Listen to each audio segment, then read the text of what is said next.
you for sure can get pregnant in your 40s. It just comes with a little more heartbreak. And that would be like my story for the whole egg freezing journey. I think if I did it when I was younger, you have a lot less risks and you have a lot less things possible things that can go wrong or working against you. And so like there is a little bit of heartbreak that happens along the way when you're older and you're doing this, but it doesn't mean that you shouldn't try. Welcome back to Quiet the Clock. On this episode, we have Jackie, who I am so excited to have her here in person because we connected so long ago. We weren't sure where you would be. And that will be part of the episode, talking about kind of your journey and where you are at this point in life. So it's incredibly exciting to have you in person. And I quickly want to share how we originally connected. Jackie and I both were featured in the same GoodRx article where we each shared our egg freezing journey. And I read your story, which I obviously want you to share here. And I was like, she has to be on this podcast because your story's, as are many, is very inspirational. And I think what you shared with me was that was the reason you did that article. You don't often, and we did it through the Harrow, right? And we don't often, each of us were like, we don't really often do that, but we both felt compelled to be on that. I think it's one of those things where it's just like, so you don't understand the path and you just have to trust it because Harrow comes to, you know how it is. They comes to it assaults your inbox. It's like boom, boom, boom all day long. They're like, and after a while you just get numb to it and you don't open them. And for whatever reason, I opened it that day and it was like, we want people for egg freezing.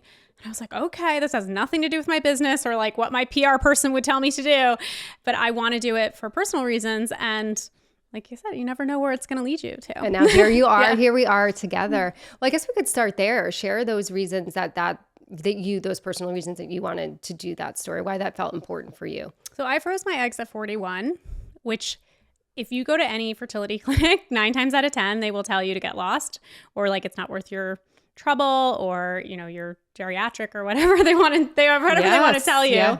And I feel like my doctor said the same thing, but in not so many words. And he was just kind of laid out the case for, you know, what's the likelihood of like how the outcome is going to go and what you need, and just gave me all the data. And then he was very much like, it's up to you. And for me, like, I don't know how I'm going to have a family. I don't know if I'm actually even going to have a family, but I knew at that point in time, I wanted to do whatever I could. And for me, like the thing that was within my control was to try to do this. Like I had just went through an end of something, so I didn't have a partner. So it's just like, okay, what are my options? And I was like, I will walk like this road to open this doorway, to give God this doorway to work with. But that doesn't mean that like this is my end all be all path.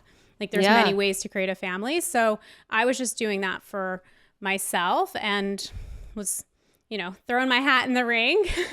Well, I love so much of your story too, because, you know, you're right in that at that age, many doctors would say no. And I know this is one thing that you shared in the story is like giving women hope, or if you're thinking about this, maybe in your 40s, don't shy away from trying. Totally. Yeah. The best thing that I've read, I was looking for expanders. So you can train your subconscious to believe that things are possible for you by looking for people who've accomplished the same things that you have.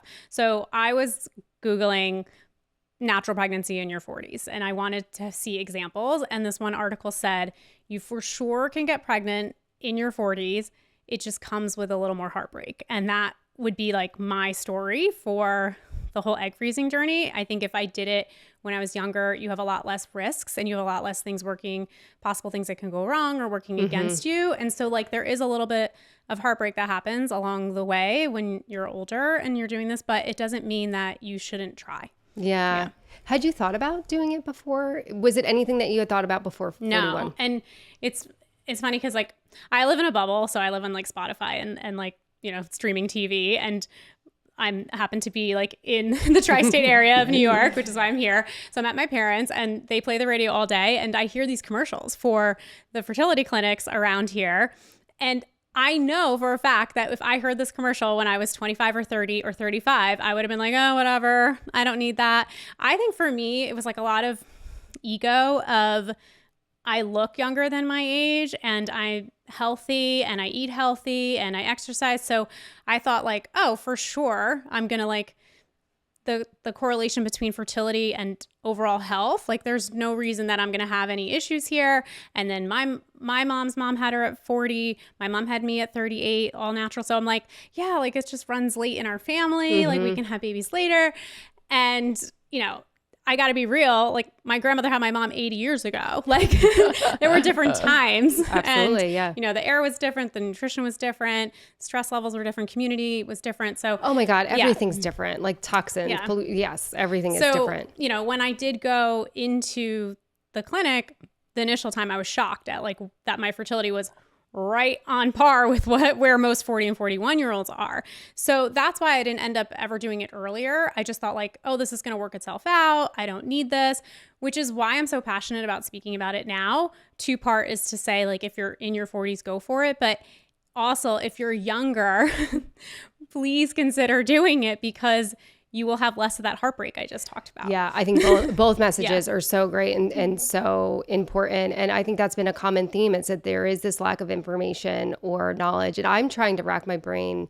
I can't remember how I learned about egg freezing. And when I did it at 37, I only knew one other person, but there were no commercials. There were no pamphlets. There's so many different clinics now. There was no podcast. There was nothing talking about this. And I think the similar narrative too is that it will just, at least I held this one, and I know some other women do, and tell me if this was yours too, because it kind of sounds like you're saying, like, it will just happen. Like, I'll meet my person, like, it will happen as it's supposed to, it will unfold as it's supposed to, and then I got to, like, 34, 35, 36, and I'm like, it's not happening. And my situation was, you know, with an unready partner, and I think I shared some of this with you.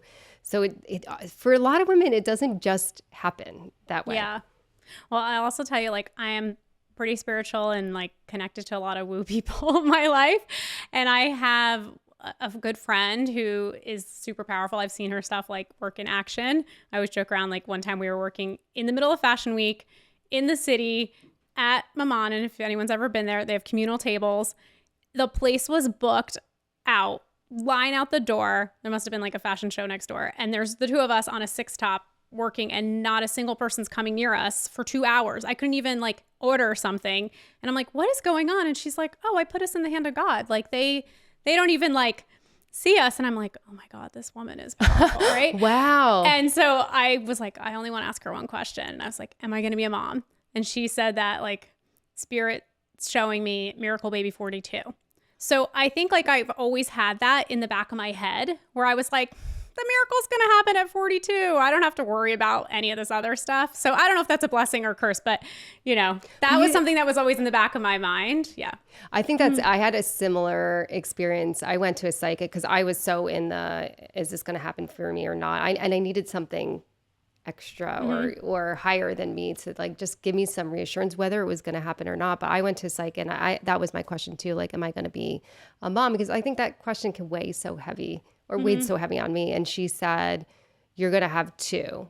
And a year later, I had my son. But I was really in a place where I like, you know, Rob and I were not aligned. I didn't know what was going to happen. And I kind of left there like, you know, you sort of, it's like this, like lifts some pressure off of you. You kind of put it somewhere else. And yeah, I think that all these different types of people, whether they're astrologers or connectors or channelers or whatever, it's just them giving you more permission. Like, giving you it's like you're borrowing permission from them to give to yourself so that you can just believe something more fully.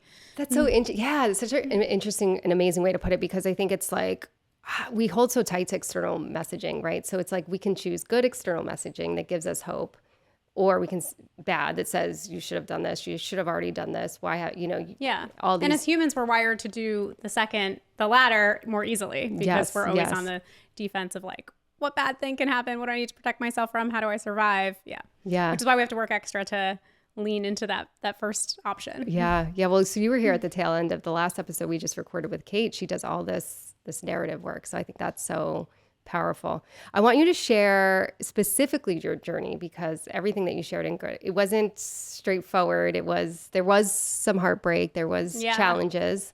I need to like issue a big disclaimer before I get into it, because like, this is like atypical. Okay, great. Yeah. So, you know, this is really on the outliers of things. And I do want to say, like, I have a great doctor, and they were really big on before you even go into everything, you have to watch all these videos so you understand the risks. So there are risks like at every point of this process, which I know people who've, had the water retention, had like got too swollen, had to go to the emergency room, whatever. So there's things out there, and I want people to know that. And some people, it goes completely smoothly, 10 days like of shots, they're in, they're out, the eggs are out, they're done, it's behind them. So my journey started in July and ended at the beginning of February? Yeah. Wow. Yeah. Wow. And that's only for retrieval. Like, I think that kind of timeline could be somewhat normal for if you're going through the whole thing. Right. So I go, like I said, like something, like I had a relationship end where I thought like that was, we were going to move forward and try and all that stuff. So I had two friends. I remember it was July 4th weekend. I was house sitting for another friend. We're in his jacuzzi. My two girlfriends are there. One already froze her eggs. The other one is 50. So she's telling me stories about her friends who like didn't freeze, then met somebody, wish they had the eggs. The other one's like, I already did it once. Like, you need to do it. Everyone needs. So they're both like, it's like hot tub time machine is happening, right? Like, so I'm like, okay, yeah. So I will. So that week I went and Googled, I lived in Santa Barbara at the time. I Googled, fertility clinics down here. And it's a small town, so that's great. That like I really felt like I was in the exact right place to do this. So book an appointment, go in. Like I said, ego, chip on my shoulder. I'm like, can't wait to beat these odds. I've beat them all like my whole life. And they put you into the stirrups and start the sonogram, and they're telling me about the follicles. And if someone's new to this journey, your ovaries have follicles in them, and what I like to say is that they're like a doorway. And so each egg that gets retrieved has to move through a doorway in order to be retrieved. So the amount of follicles that you have is the max amount of eggs that you're going to be able to retrieve. That's a really amazing, very easy way to conceptualize. Yeah. Thank you for sharing that. So when you go in and they count how many follicles you have, that kind of predicts what the outcome is going to be. So at that point, I had 5 follicles. I had 3 on one side and 2 on the other. And I was devastated. I was like, that started it. I was like crying in the office. The doctor, like we go into his office, he starts going through, his little slideshow, and he's like, you're right on par with being 40 years old. And I was like, okay, crying, whatever. We do all the blood work. They test a couple hormones. I remember I went outside and like cried in the park, texted my friend who's been on this journey too, and they now have 4 embryos. So, that's amazing. Yes. Okay. So, I started kind of before her, and a couple days later, I get a call from the doctor, and he's like, "Your thyroid's good." Like, that's one of the tests, and I like exhaled because I actually had been having like a little bit of soreness around my throat. Thyroid stuff is really common in California. So I was like, okay, yeah. He's like, but, oh no. Yeah. He's like, your prolactin level's really high. I mean, this guy's basically talking gibberish to me because I have like no idea. I'm like, I'm not a doctor. Yeah. Okay. So prolactin is a hormone that is elevated when you're pregnant or breastfeeding. So it's telling your body like there's a baby on board or we're providing for a baby. And because it's giving your body that message, your body will stop ovulating. Right. Yeah. Oh my God. So he's like, normal, I might be getting these wrong, but normal somewhere like up to 22. And when you're pregnant or breastfeeding, it's like 122. And I was at like 130. Oh my gosh. Yeah. So, is there a cause for that hormone to be so okay, you'll get there. So, he's like, okay, good thing there's some hormone medication that you can take, and we're going to start you on that right away. And I really want to get to like the root cause of like why this is happening. So you need like, there may be a chance that it's something in your brain that's next to the gland that controls this hormone. So I'm like, okay. Oh my God. I can't even imagine what you're going through at this point because you have your family history. So you go in thinking your fertility is going to be great. And now you have all this other things you learn.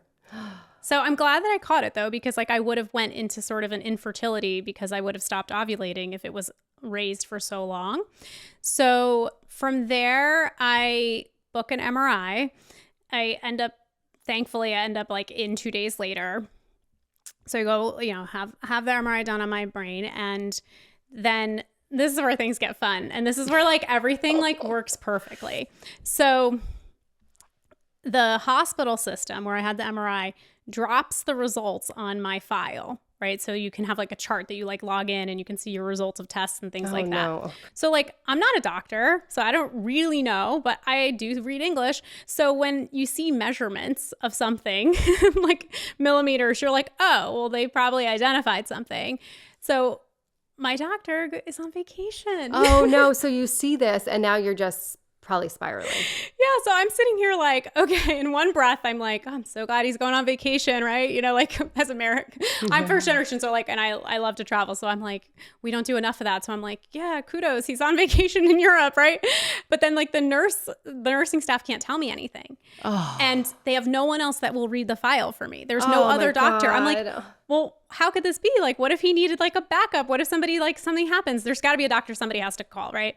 So I'm just in this zone of like, what the hell's in my head? Oh, gosh. We don't really know. And I remember like in that moment, so this is where I'm saying like everything happens perfectly, because I saw this like vision of myself that was like sick mohawk, shaved head, maybe like a scar, like post brain surgery. And I was like, okay, God, like if this is the path that you want me to walk down, if like we found something, if I'm meant to be like some inspiration to people, if I'm supposed to go through this, then I trust you and like we'll go on this journey. Wow. And to me, like in that moment, I actually, for the first time in my life, fully got what being in surrender means. Surrender means like no attachment to the outcome. How did you get there? I don't know. Okay. Yeah.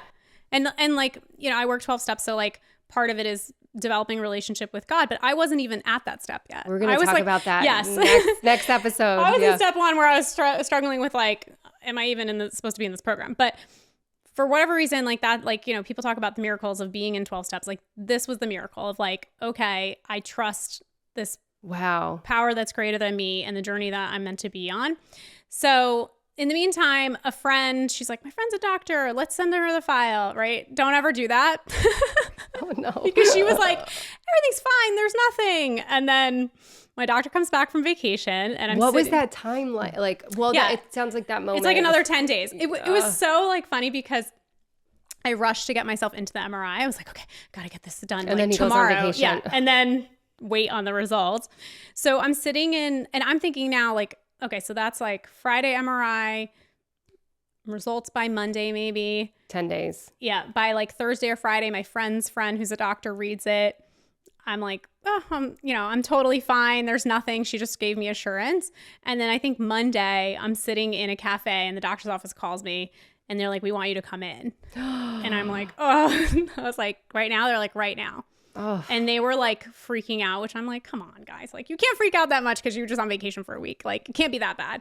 But yeah, as soon as I came in, they were like checking my blood pressure, checking like my blood pressure when I was like standing, sitting, like movement. They were, I don't know, kind of afraid of like, you know, the impact of whatever was up there. And oh my gosh. Yeah. So it ended up being like a hematoma, like a blood, basically like something burst up there, and it's just like a kind of like a blood clot sort of thing. And I'm really lucky that it didn't do any other damage because it's sort of aligned with like what strokes can do. Oh my gosh. And so this, whatever it is, this hematoma is like sitting right next to the gland. And so the gland has to read the environment around it. So when something's touching it, it can't read it properly. And so it sends like a different signal. And then that's where like it secretes like the wrong levels of hormones and things like that. So glad that we caught it. That's so incredible, because had you not started this journey of egg freezing, that really speaks to like things happen. Yeah. Wow. Like surrendering and trusting like how things are going to like come into your life and the lessons that you're going to get along the way. Yeah. So at that point, my doctor is like, there is going to be no egg freezing. Absolutely. Like, this is off the table for right now. Like, and here I am, like, you know, literally like a period goes by and I'm like, I'm a month older. Yeah. Yeah. That like running out of time. Yeah. The running out of time narrative. Yeah. Totally. So, you know, and he showed, you know, I saw the chart. It's like at 40 and then 41 is like, woo, off a cliff. And I'm like, I'm halfway to 41. Like, we can't stop. And he's like, yeah, too bad. Like your health has to come first. And so we had to do more tests because that gland controls a lot more hormones. So we had to just see if there was like any other damage or anything else that was happening. And so we did another blood work a couple weeks later, and none of the other hormones were impacted, and the medicine was working already. So I was already down to like a level of a 9. So I was well within range of a normal non-pregnant, non-breastfeeding person. And he was just like, I just want to wait this out a little bit longer. So he made me wait another month to do another blood test just to make sure that everything was staying down. And that brought us into around like mid-October. Oh my gosh. And then I signed up to do the November freeze. So they put you on birth control. So I started that like after whatever period started in October to override the ovulation. Every clinic does it different. So right, yeah. this is his method. And I go in, it's Wednesday before Thanksgiving. I'm in California. I don't fly home because, I'm kind of grounded doing shots. And I go in, and I want to say like the sonogram tech wasn't there. It was like him by himself because it's like a day before a holiday. Mm-hmm. And he puts like the sonogram wand in and sees that I have a cyst. And he literally just like walked out like pissed almost. Like he just like couldn't control his emotions because at this point he's like seen you through this whole journey. Yeah. Like the nurses have said that like I'm his favorite patient. I'm like, why? And they're like, because you're so nice. And I was like, no, I think it's just because I'm like an abnormal case for him. So he's an endocrinologist, studied at University of Chicago Medical School. He's like, yes, like here's something different that I can like, yeah, he told me like called all his colleagues at like UCLA. And so I think he like liked that he had this case that he was working on.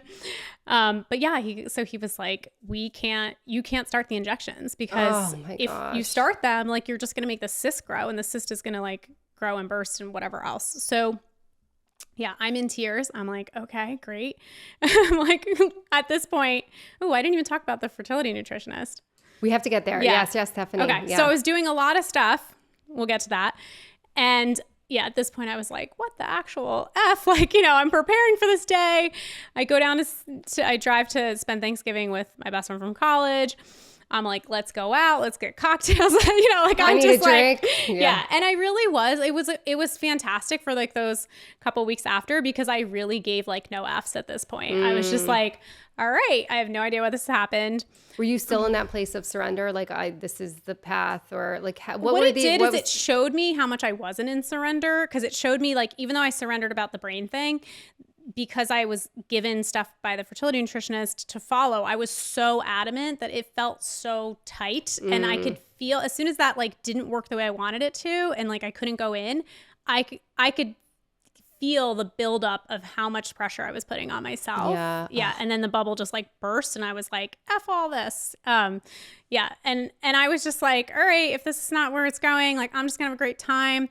A week later, I went to this gala, and none of my girlfriends were like dancing. I was on dance floor like all night, which again, I'm into the woo, right? So after like they found the cyst on my ovary, I went to see my healer energy person, and we did a thing called body code, and it uses muscle testing. And she said I had like a 3-day processing window, and I've worked with her for years. I've never had more than like a few hours processing window. So had that session on Thursday.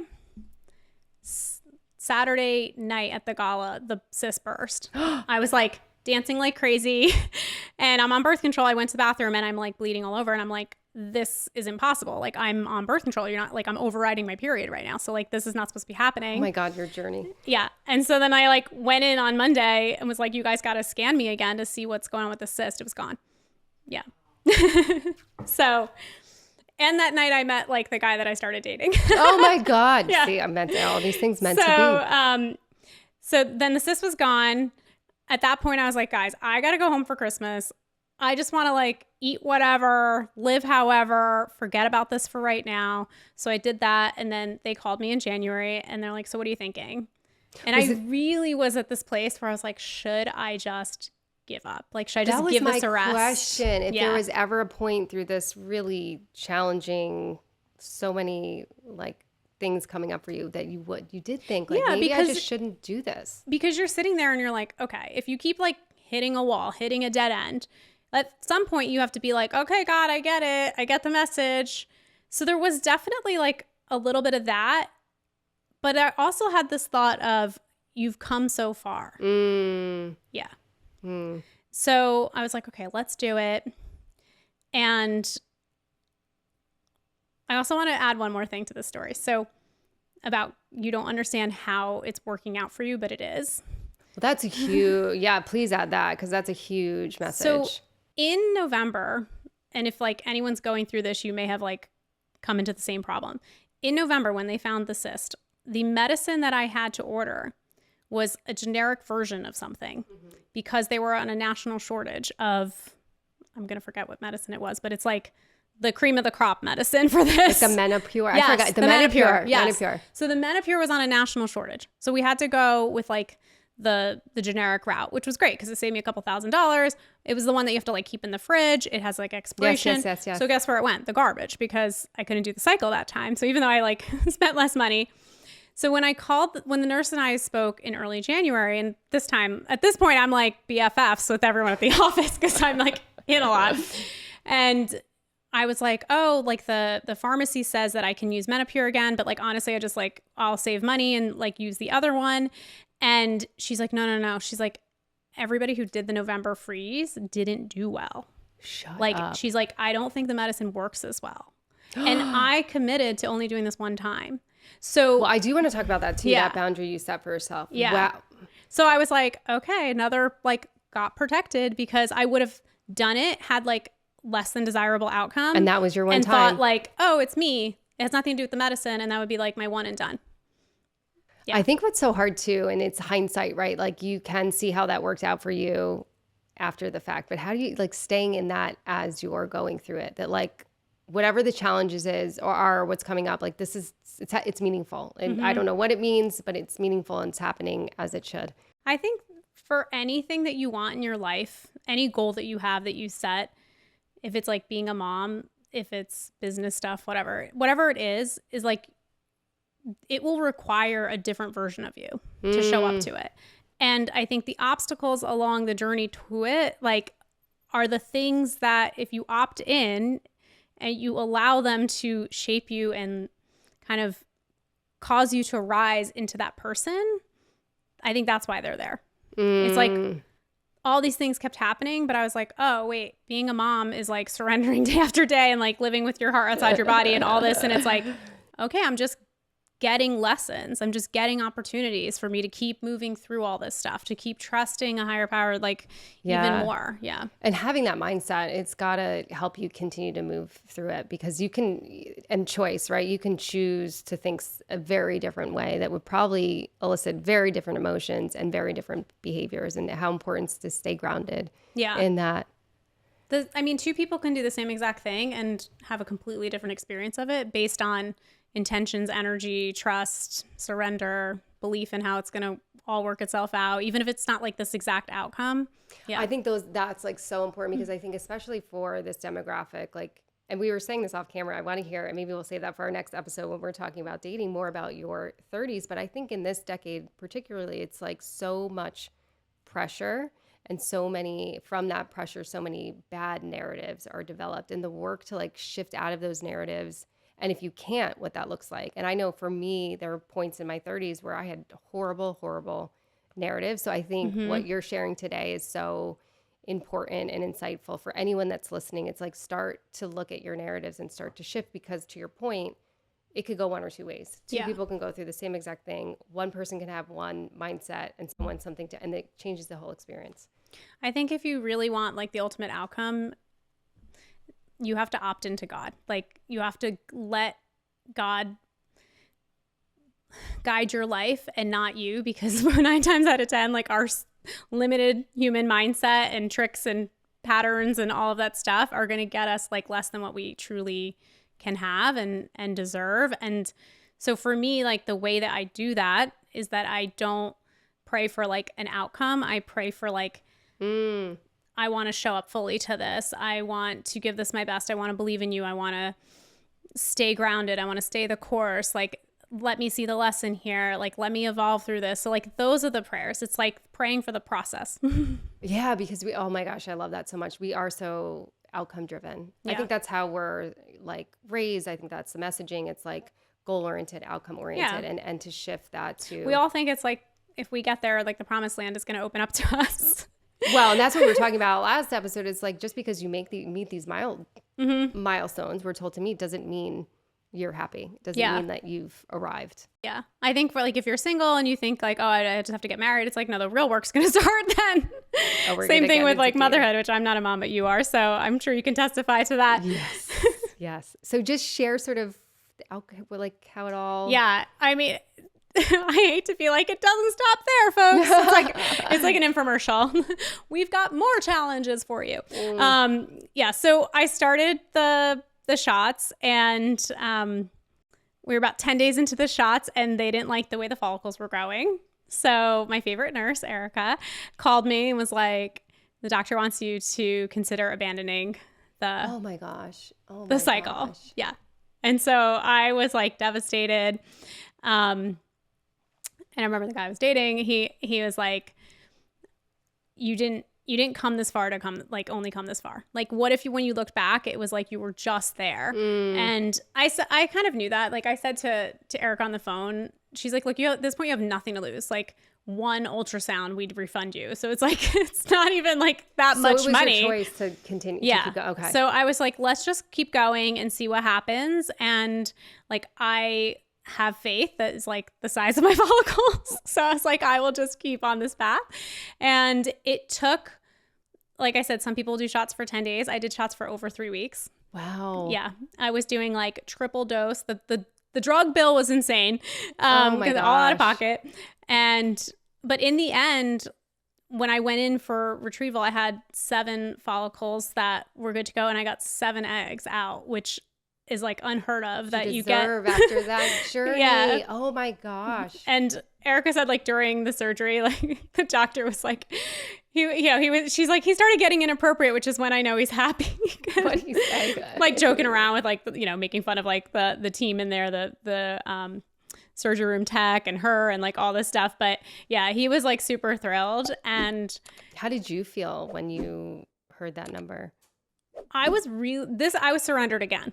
So my friend came up with her dog and to like stay with me and help me like get home and all that stuff. And we were sitting on the couch, and I opened my email and I read like the email from the person who does like the freezing, and she said 7, and I was just like, oh my God, thank you God. I could feel the emotion right now. Like, thank you God, thank you God. And my friend has it on video, and I said, no matter what happened, thank you God. Like, no matter how this was going to go, if it was 0, it's like what was meant to be. So, but I was like so grateful that like 7 of 7. I know statistically it's not enough for, whatever, but I also know like in my heart of hearts and my gut that they're like, they have to be quality eggs if they all froze. They made it. I feel like what I did, and we can get into that, like what I did for those 7 months, I think everything was a blessing. Like otherwise I would have went in there with the 5 follicles and like froze right away. But because I got 7 months to invest in my body, in my environment, in my mind, in all these ways, I think that's why I got the outcome that I got. And so I think it's incredible to think about it that way. Yeah. Like that again, it was sort of meant to be that way, and not maybe knowing that in the moment, or in some parts of the journey you can accept that, and other parts it's challenging. But yeah, I think it is important to talk about what you did for those 7 months for yourself, because there's so many women listening that have been through it, or thinking about going through it, or doing it again. And I think we all want something to do. I think every woman that's been on here, we're doers, we're outcome driven, we're goal oriented, we want to control, we want to do everything we can. Yeah. And in a lot of ways, and we should. And we should, yeah. To the extent that we can, right? It's like serenity prayer. It's like, do what I can control, surrender the rest. Yeah. The wisdom is knowing this difference, right? So yeah. So I right away, like I knew Stephanie, and I know you're going to have her on the podcast. I'm so excited. I knew Stephanie from a business mastermind about a year or 2 before. And I follow her on Instagram, and her Instagram is just like full of pregnancy tests that are positive, and people who like couldn't get pregnant, getting their periods back, all this stuff. So I trust her completely with the results that I see her getting. So I called her up and said, like, this is what's happening. And she's like, okay, let's do like an intensive. And I'll lay out everything that you need to do. So the most important thing she did was she had me do a food journal for 3 days. By day 3, I was embarrassed to hand it in to her because I thought I was so healthy because I eat organic, and turns out I eat organic sugar. And she's like, it's kind of like organic garbage you're eating. So she's like, you have to switch the ratios of the fats and the carbs and the proteins. Mm-hmm. And so I was eating a lot of carb, and you actually have to eat like 50% fat, and then it's about like 70 grams of protein. And if you were like, I eat animal protein. So like if you concentrate on the animal protein, you will fulfill the fat basically. Oh, okay. Yeah. And then the rest is like carbs, but not sugar. Not like cakes and cookies and stuff that like spikes glucose, because that all like ties into like insulin and inflammation and everything else. So it's more like vegetables. And even with the vegetables, she's like, you have to look at nutritionally dense vegetables. So an apple or a cucumber is not going to have as much nutrition in it as like a beet is going to have, or a piece of broccoli. Like all the stuff we don't know, right? You think that you're eating healthily, and like I don't know anything. And just there's different things for fertility, like making sure the vegetables are cooked. So again, if you eat salad all the time, you think you're healthy, it's not necessarily the best for fertility. So I was eating, like, breakfast is usually now it's like 3 eggs, like a half of avocado, maybe some prosciutto, some sort of meat, like it's either prosciutto, bacon, or sausage, and a few like berries. So that's what the plate looks like now. Yeah. And she gave me like tons of recipes. So I was like, I love cooking, I love baking. So and this is like double benefit, not just for your fertility, but just your overall health. Yeah. And I feel so much better. Like I feel full and satiated all the time. So I'm not hangry. I don't feel like my hormones are going up and down. Just to like testify that this works, because I just went to Europe and I spent a month with my family, my dad's Czech and my mom's Slovak, and they eat bread constantly. And I was like, okay, I'm here. Like, I'm not going to like say no and be like, I need to eat this way. And I got my period twice in that month. I put on like 6 pounds and my face broke out.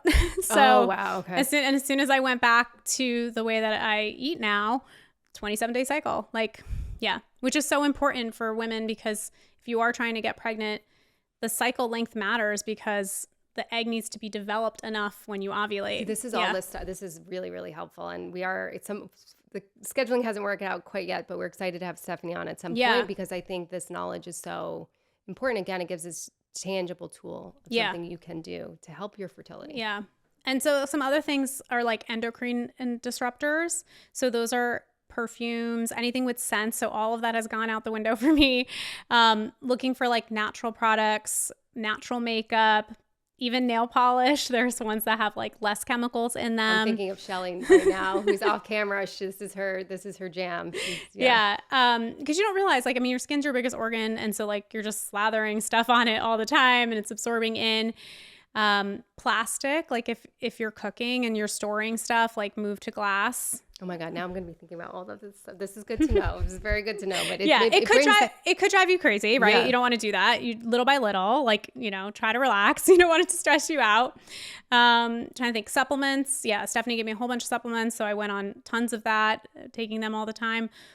Water, increasing like my water intake. Basically, I mean, if you're like, think about it. If you're trying to make eggs, like the building blocks to life, like they're made of protein and fat. Like, so you need to feed your system those things so that it has building blocks to work with. Yeah. Yeah. So important. Yeah. And I think, again, just having that time to understand that all and implement that all and getting the outcome that you did. Yeah. Oh my gosh, what a journey. And I could see, I mean, I read your journey, I know, but hearing you and sitting across from it, like the emotion, I can connect to like how emotional that must have been. And I can see why it was so important for you to share that story, because I think what's important for other women to hear too, and it was important for me, is just this hope. Like, just don't lose the hope. Don't not try. And I think your story is so hopeful, and I'm so grateful that you shared that. Yeah. The day of the retrieval, I left my jacket at the surgery. They have a surgery center, and then they have an office down the street. And I left my jacket, and they were like, oh, we have it here at the office. So later that afternoon, which I was totally fine after the retrieval. I mean, I lived in Santa Barbara, so the doctor's like, don't go surfing. But, walking around, I think we did like a couple mile walk that day even. So I just wanted to let people know, like, the recovery it's not that bad at all, right? I think you might feel like a little bit of soreness, but we went back to get my coat, and the entire nurse at this point, like the entire nursing team is like rooting for you so much. And they were just so thrilled, especially with even that cycle, like being told like, don't even finish this cycle, let alone like the 7 months. And they call me their miracle patient. You're totally a miracle patient, and you're an inspiration to everybody and who's thinking about this or might hit some roadblocks, to just kind of keep going and trust yourself. Yeah. 2 other things I know I did too was acupuncture and lymphatic massage, which just like kind of helps get toxins out. And I think like you will meet a lot of doctors who will not talk about nutrition. They will not, and it's not their fault. Like, they're scientists, and the reality is there is not great data. There are not like studies. I mean, across medicine altogether, there are studies, like women are just left out of studies, right? So that's changing now, thank God, because obviously we're built so differently, but they're going to be reliant upon data. And if the data isn't there, or it's like more anecdotal because it's a 200-person study or something like that, they're not going to tell you to do all this stuff. And part of me like can get upset about that. And the other part of me is like, no, let them stay in their wheelhouse. Let them be an expert at what they're doing with all the needles and the hormones and all of that stuff. Let them do that. And I will find the other resources who will help me with the other stuff. And then bringing that together, bringing the East, West, the like nutrition, spirituality, all the things. All of and it. Now what you're doing is paying it forward to other women to like, here are the tools, here are the resources, here are the things that I did that made me have this miracle outcome. Yeah, we'll see what happens. I still like, there's a part of me that's like, I don't think I'm going to use these. A lot of like my woo-woo connected friends have been like, you're not using them, but we'll see. Okay. Yeah. It might be a different path. Yeah. And then they asked me if I wanted to continue. So you wanted to talk about that, the boundary. Yes. So they asked if I wanted to do another cycle. And a lot of times they tell you that your second cycle will be better if you do it back to back. And I said, nope, we're doing one from the start, because I said that was only like one doorway that I wanted to open. And I feel like if I would have then started doubling down and doing more, it would just, again, it would override whatever my path is meant to be. Yeah. And so that was my commitment from the beginning. It's like one and done.